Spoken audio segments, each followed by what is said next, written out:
In this video, we're going to show you how to edit presets. Press Home until you see Edit View, which should look something like this. For the most part, the upper knob and buttons control what's on the top half of the screen, and the lower knob and buttons control what's on the bottom half. Every preset has a wah, volume pedal, effects loop, amp or preamp, cab or IR, and preset EQ blocks.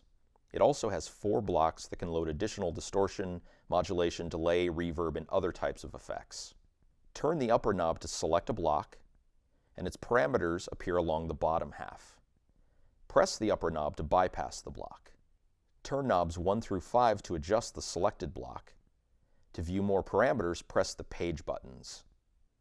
For tempo-based parameters like time, rate, or speed, press the parameter knob to toggle between milliseconds and note values. To change the block's amper effect, turn the lower knob. To see a list of available models, press the lower knob to open a list, and use both the upper and lower knobs to select the type and model. Press the lower knob or the home button when finished. All the blocks can be freely moved anywhere.